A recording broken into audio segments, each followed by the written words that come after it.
Welcome to the Buy Box Bandits podcast.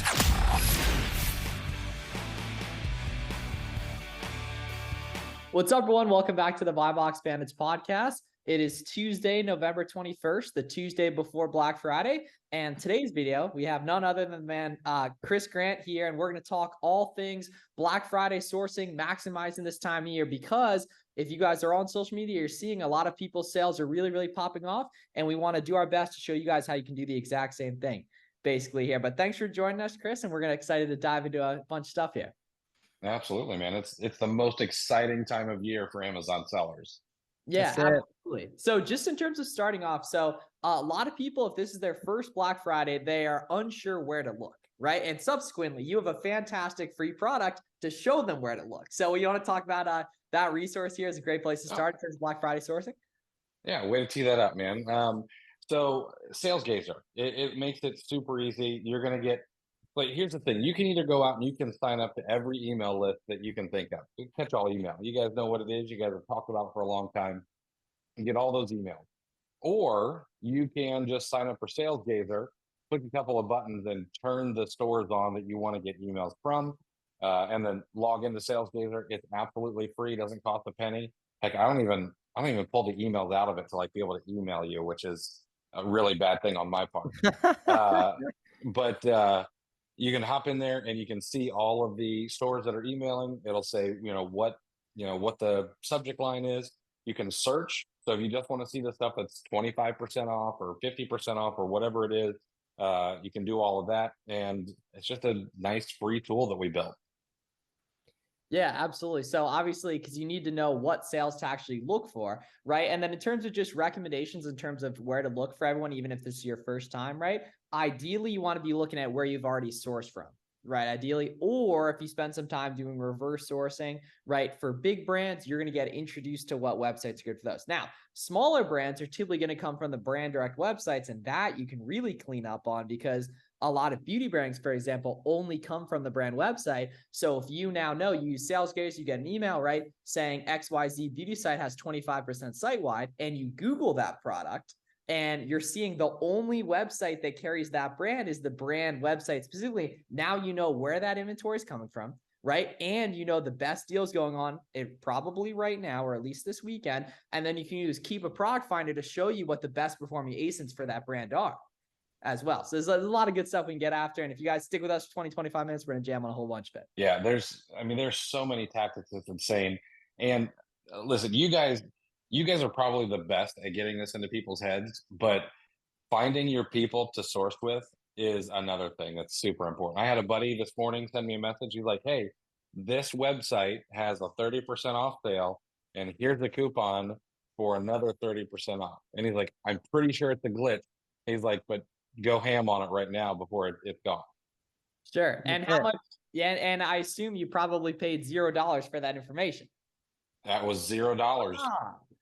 Yeah, hell yeah, dude. So that's absolutely the way to do it, right? So in terms of the best opportunity, guys, for sourcing this week is definitely going to be manual sourcing, aka going specifically on websites, digging around. You obviously need to know where to look, where the best opportunities are, and that takes time to get good at. Another just general announcement. So we're posting this on Wednesday, right, the day before Thanksgiving. However, we're recording it on Tuesday, and I think different than past years, there's already a ton of sales going on that are going to be as good as Black Friday is, right? The wording on the website's Black Friday sales, not early Black Friday sale. And I think that's just like an economic thing, like industry wide and everything. But the key is that gives us a whole extra 2, 3, 4 days to squeeze the FBM well before we really kick off December 5th. And another concept that I had definitely done, but had never really talked about that you had a very good term for would be the hybrid arbitrage side of things. Chris, you want to Yes. I think we've stolen that in plenty of episodes since then. Oh, of course. Yeah. Well, it's such a no-brainer. Like I did a coaching call yesterday with a couple. They had just gotten a couple of the big ungates done. And I woke up this morning that they already had 11 FBM orders from pickup orders that they had already sold, that they hadn't even picked up yet. Yeah. This is something that is kind of newer in the arbitrage. I mean, arbitrage has been, it's the second oldest profession, but when it comes to doing arbitrage on Amazon, it was either retail arbitrage, it was wholesale, it was online arbitrage. But once COVID hit, a lot of stores were like, well, we got to figure something else out. So there was, let's source online and let's pick up in store rather than having to go and actually scan everything in the store. And when that started to become popular during COVID, it's actually one of the ways I sold like $150,000 worth of just one brand, in a Q4, is ordering those products for pickup at the local stores, as much as I possibly could. Heck, I even ordered some in other states and had friends pick them up.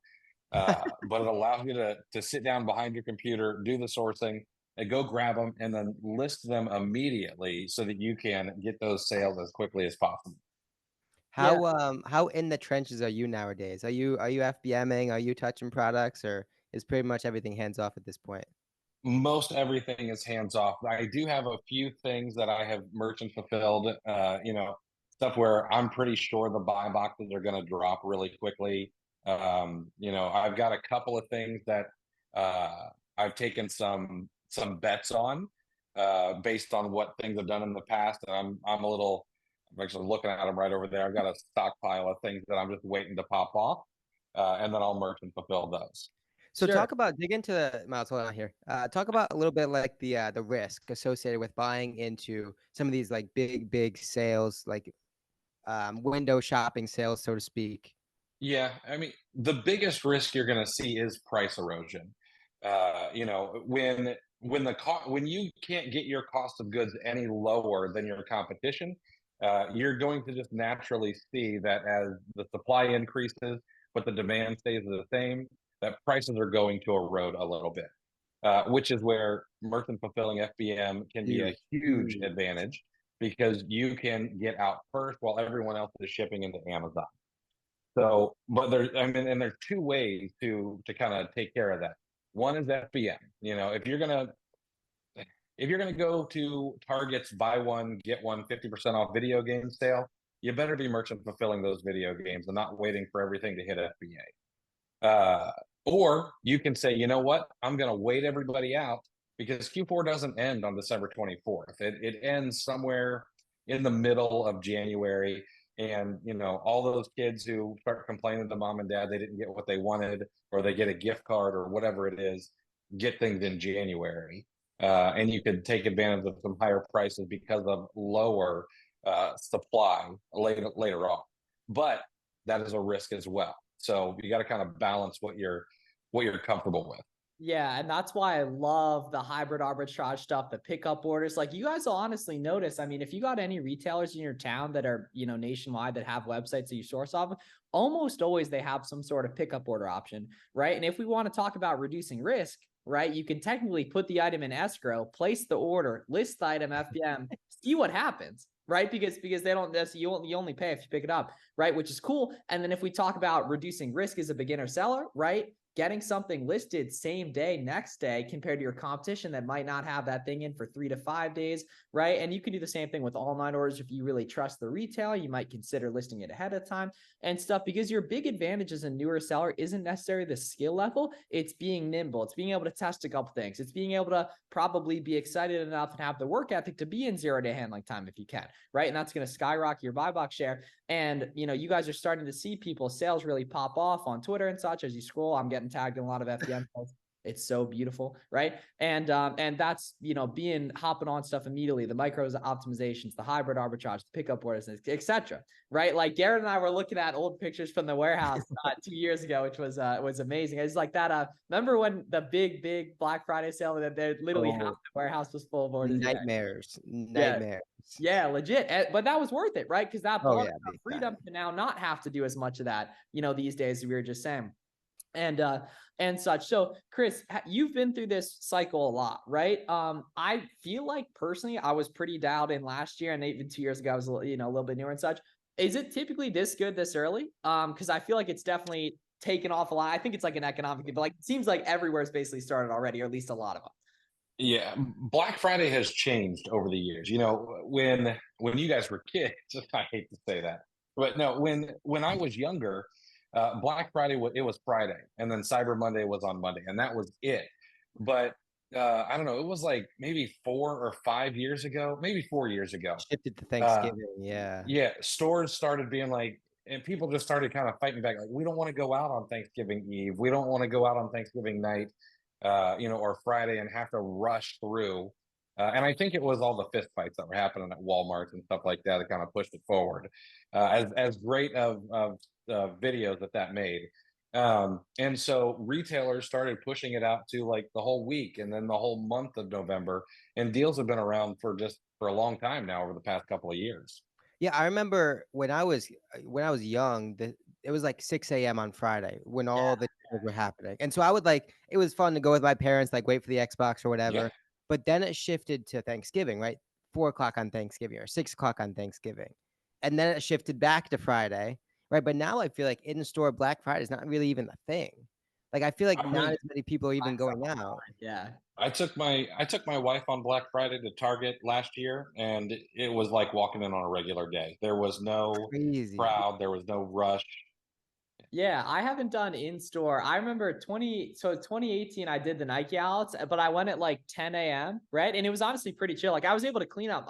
And that kind of makes me reconsider that like some people, like a lot more people probably should be doing retail arbitrage just based on I guess thinking back, like it's completely right. Like based on the advice we go, and now obviously there's going to be a ton of, money made with OA. The real values, like pickup orders kind of gives you the hybrid of both those, pick them up. They got to wait in the store and such. But yeah, like, your main priority as you're listening to this, guys, right, is you probably don't want to be sending too many FBA shipments, right? It's getting small quantities of as many products listed FBM as possible. That's going to let you test a lot. And then during December, the best days, the 5th, 10th, 15th, that's when you'll start to really hammer those products. Because the cool part too is a lot of sales continue into December. And a lot of products go up in price to the point that you don't need them as discounted if they're 20 to 40% more expensive on Amazon, right? You can pay 10, 15% more and be just as profitable, and the volume's higher as well, which, nicely kind of, makes this stuff work and everything. Another cool thing that's been working for a lot of people too is the price match policies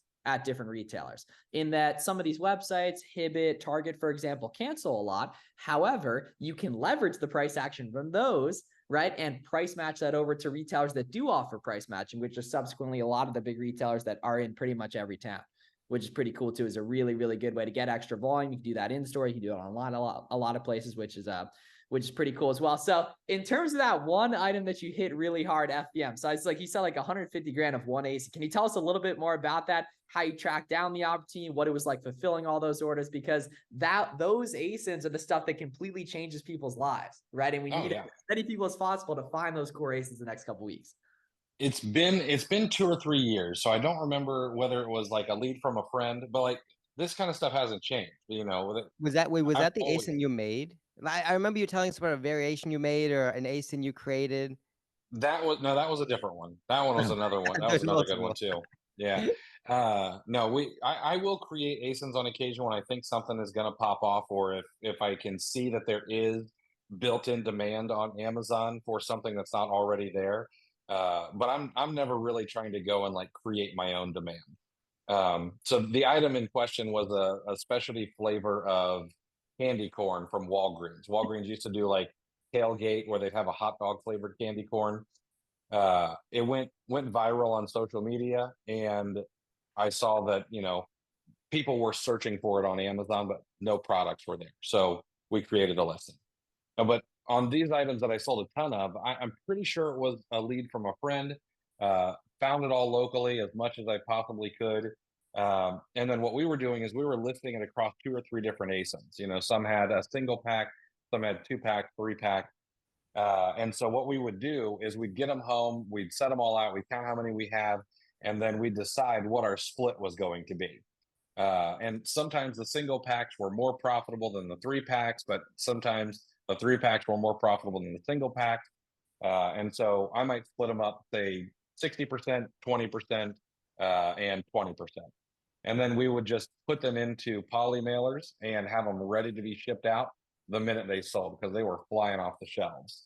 And if you kind of batch that work, it really makes FBM fairly easy.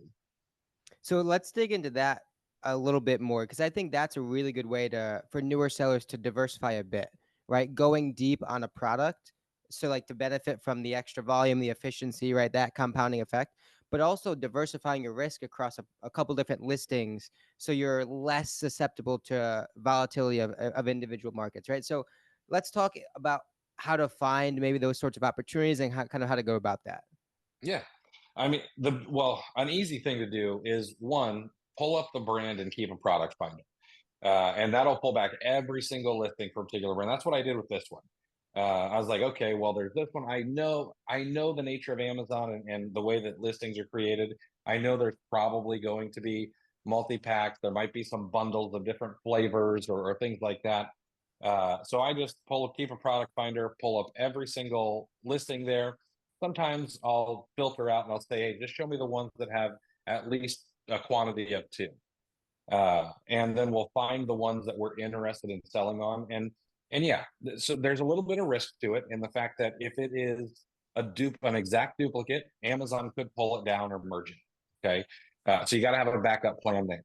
But outside of that, I find it really comforting to be able to spread out my risk. And if the single pack goes down because too many sellers hop on, then I've still got the 2-pack and I've got the 3-pack, and it's less likely that people are going to find that as quickly. Smart sellers will. Not everyone is a smart seller. Lots of them, but not everybody. And so you'll stay above the fray of the sellers who are more likely to tank the price very, very quickly. Sure. And yeah, so just to keep going with that, right? That happens so often, right? So I'm looking at a plant right here. So that is basically saying I have 20 of those plants sitting next to me, and I have 10 of them on one listing and then 5 2-packs on another listing, or sometimes the same product will even have multiple listings on Amazon. You need to take advantage and leverage that. And the cool part is with FBM, you can move stuff across as need be. And Amazon basically just recognizes these as individual products. It's on you to verify that they are the right thing via the title and the photo, etc. Right there. But that is a fantastic way to diversify risk and make extra money. And the cool thing too is that as you storefront stock big brain sellers, you're going to see examples of that stuff too. And it's on you to be, knowing that and such. Keeping going with that, advanced storefront stalking for Q4, what everyone can do is if you see a Keepa chart that went to the moon last year, what you want to do is hop in Keepa and hit data, buy box stats, 365-day view, and then where it says average price, click it twice and filter it top to bottom. And now you can see the big brain sellers that sold that item at the moon last year that are very smart and probably have a ton of other good ASINs that they're going to be doing the same thing on this year. And those are going to be really good sellers to actually go ahead and storefront stock. And then when you're in that Keepa view, if you click open the storefront, you can pull the storefront URL and plug that in on sas.selleramp.com and get the SellerAmp view rather than just the native Amazon view, which is going to make it way easier to storefront stock too. I think like the capability to find smart sellers is so valuable because you create a database, a resource list of evergreen sellers that'll keep benefiting your store, right? And the time period leading up to seasons is one of the best opportunities to find these smart sellers, right? Because they're the ones that are really trying to take advantage of the biggest arbitrage, buying something proactively and selling it right where that market peaks, right? And so if you could identify these sorts of sellers, I actually released a video today. So if you're listening to this, go check it out on my channel. Digging into that, like how to find these sorts of sellers leading up to seasons, and then using that to just create like an evergreen resource for seasons and seasons to come. Yeah, the amount of sellers that I have in a bookmark I call storefronts to emulate is massive, and it grows like every day. I'll find a new seller. I'm like, oh, they're doing something really interesting. They're doing something kind of cool. I haven't seen that before. Or, they're coming at things from a different direction. There's so much to learn from the sellers, and a lot of them. There's a lot of sellers on social media, and you should be networking. But sometimes you got to dig in and find the people who probably aren't on social media and are thinking about things a little bit differently, and just learn from what they're doing. Sure. And then I think another really underrated way to source stuff, or I guess underutilized, is definitely Keepa Product Finder as a whole. Chris, could you talk more about like searching for price increases, competition decreases, demand increases, etc., and some of these kind of filters you really like to use within that tool? Oh yeah, I mean, so the Keep a Product Finder is like a multi-tool for Amazon sellers. You can parse the data in so many different ways. It's insane. And I know that I haven't uncovered all the different ways to use it. Matter of fact, Miles, I know that you posted the other day, came up with a new way to use keep a product. And the first thing I want to do was text you and be like, you got to tell me, because now I want to know if it's something I missed. But we can go in there, we can filter by BSR or bestseller rank. We can put in, I want to see products that have gotten better by 20 to 50% in seller rank over the past week, over the past 30 days, 90 days, etc. You can put in pricing. I want to see things that have gotten, they've increased in price 20% over the past week, over the past 30 days, whatever it is. You can create corridors. You can do all kinds of stuff. Your imagination is really the only limit. And so one of the things I'll do is I'll find items that have popped off in sales rank. So over the past 30 days, maybe they've gone up 30, 40, 50% in sales rank, and the price has gone up as well. And if you really want to be safe, you could say, hey, show me items where the number of sellers is also going down. That way I can be sure that the market is kind of turning to what I want it to be. And then I'll go source those products. So let's dig into, obviously Miles is a big proponent of FBM nowadays. Let's dig into making sure the viewers are squared away with their shipping templates, right? Because we know desperate shoppers are going to want to pay or want their products quickly, right? 2-day shipping, 3-day shipping, that sort of thing. So what should they be preparing in sort of like that template world to make sure they're covered?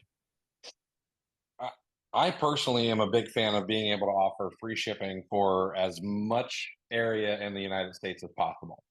But you got to make sure your margins are hefty enough to be able to do that. So like I need to make sure that, it's $10, $15 profit on top of the worst case scenario for shipping.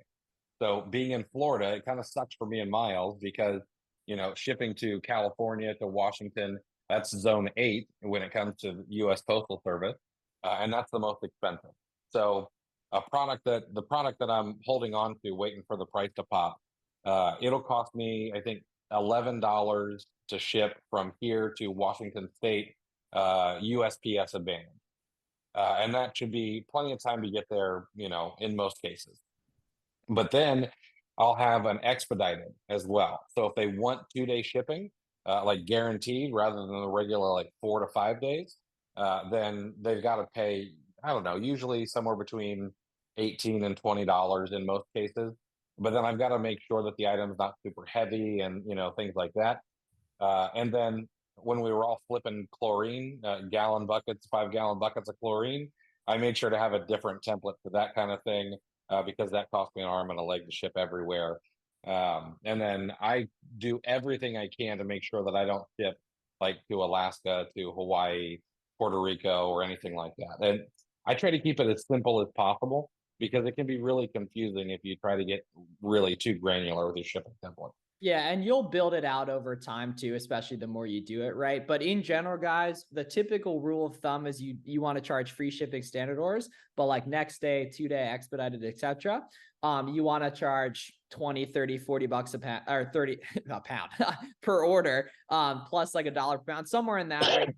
Justify the extra work doing it. Occasionally Amazon shipping is going to be really, really expensive for whatever reason. Split tested over on PireChip.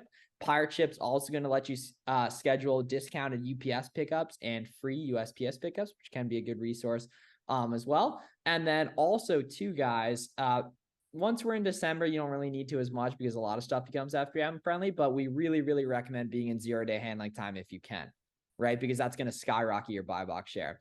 As well. So keeping going with the retail arbitrage side of things, one, just kind of idea. I love the idea of just calling your retail stores and asking them, hey, when are you guys turning on the sales on it and such, right? In terms of actually executing for Black Friday. And you have to talk to people. I know, right? Hard. Well, that's on the phone though. That's easy. That's some people that it's worse on the phone. Yeah. Well, hey, but it's like you got to change to change, So I think that's a good idea. It's literally just to call and ask their sales.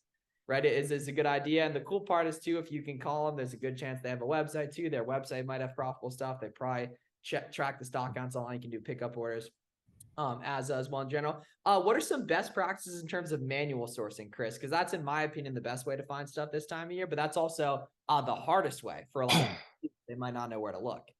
Yeah. I mean, so honestly, if you're going to do some manual sourcing, you should probably have Seller Amp. It makes things a heck of a lot easier. But if you just go to a website that you've sourced in the past and just pull up I mean, every single website, it seems, or at least good ones, they've got an area that says sale or whatever, and then they'll list what their sales are. I personally, I like to go what I call aisle by aisle. So I'll pull up a particular category. In this case, it would be a sale that's going on, and literally just source every single item on there. Make sure to search for the title. Maybe play around with the title a little bit to try to find the multi packs, the bundles, things like that. But honestly, I wish there was a shortcut, but there's not. You got to put in the work. It's a volume Yeah, game. you got to put in the work. I want to go back to something you said about calling. A lot if you're going to do hybrid arbitrage, a lot of websites have very bad inventory management systems for in-store pickup. Target is one of them. Walmart is another. Call them and start asking what kind of stock they have. If they say none, ask them if they've got any in the back, because a lot of times when a truck comes in, the items will be marked as in stock online, but they won't be out on the shelf. But you could call and ask an employee to go back and check the back room, and maybe even be able to finesse a little bit saved for yourself, or getting it before anybody else does. Sure. Yeah, I mean that's huge. Those are like the sixth sense things, right? Actions that make a seller so much more profitable and really compound your growth. Sure. Keeping going with that, just in terms of like FEM as a whole, right? There's been a lot of deep-seated limiting beliefs deep in people's psyches about FEM, being able to get the buy box FEM, etc. Left and right, teenagers on social media are proving that to not be the case, right? We see it time and time again and such. But overall, Chris, how do you go and identify if a product is FBM friendly? Just in terms of the data we have available, seller and keeper wise. Obviously, the best way is going to be listed and find out. But what are some kind of green flags that you think something can be FBM friendly? Yeah, so I try to rely a lot on regional buy boxes when I'm merchant fulfilling. So, what I'll do is I'll look in my area and say, oh, okay, well, I see Keepa says the price is here. But my price is like $4 higher. And it'll a lot of times be by a merchant fulfilled seller, especially this time of year. And so to me, that is a huge green flag. Okay, I could list this in my area. This seller is also likely in my area, which means I need a storefront stalk them and see what else they're merchant fulfilling locally. And I'll say, okay, this one's probably pretty good, and I already see that this seller is getting a price above the quote unquote buy box. So that's one green flag. The other one is you can check Keepa and look at the buy box statistics. You can sort it by date, just like Miles said earlier, and see who's been getting the buy box. I pulled up a listing just the other week to show one of my small groups, and the average selling price of one of the sellers who was selling merchant fulfilled was like $7 above the FBA seller, and they were getting 3 to 4% of the buy box over the past, I think, 30 days, which it wasn't a ton, but they've only been in stock for like a week. Okay. So they're definitely getting some sales. You can see their stock charts moving. I don't put a whole lot of weight into that because there are some other factors that go into it, but it looks like it was moving from then. You can also do that in Seller Amp now. You guys have a buy box share tool that I haven't messed around with much yet. It's pretty cool. What I've seen from it so far, it looks awesome. And so as long as you do a little bit of research, it's all, I mean, I'm not going to say there's no risk, but the risk has gotten a lot lower than it used to be, kind of figuring out where sales are going to happen. Yeah, exactly. And it's like, okay, are people currently FBM? And then it's like buy box is like said, are they getting the buy box FBM? And then it's like, also to basically anything that's going up in price is going to be FBM friendly. Naturally, just because like you have a lot of power on listings like that, and that there's clearly a market imbalance. And then guys, once we hit December too, like pretty much everything becomes FBM friendly as well. Like especially like once stuff starts popping off. And the cool thing is with Keep a Product Finder with the reverse sourcing, you can only buy stuff that's going up in price if you want to, right? And that reduces a lot of your risk, but trend product continues and such, and that really picked it up on that. But just overall, right? Best sales of the year have started, right? Your priority is getting them listed FBM as quick as possible, 0 to handling time if you can. use repricing software. That's going to help you get sales quicker. If other people are on the listings FDMing, so can you. You can see the delivery dates of people in the buy box. If today is November 21st and the person in the buy box, their delivery date says November 28th or December 1st, you can clock them over the head as a 0-day handling time FBM seller and hop in that buy box immediately. And the buy box changes all the time, regardless, right? So there's a ton of opportunity with this stuff. So we really want to make sure you guys are getting after and such. And then where can people find you on the social medias, Chris? Oh, at Clear the Shelf everywhere. Twitter, YouTube, Instagram, Facebook, you name it. I'm at Clear the Shelf. Cool. We're in a friendly competition, Chris, because you have some really long, really good sourcing videos, and Garrett and I are trying to do some, get some good ones up there too. 157 is the time to be. Yes. Yeah. So you guys check out Chris' YouTube as well and follow him on social media, and check out some Garrett and I stuff. We're going hard the next couple weeks content wise to make sure you guys are as prepared as possible. And then the DMs are open if you guys got any questions too and everything. So thanks for coming on, Chris, and thanks everyone for listening. Thanks for having me, fellas.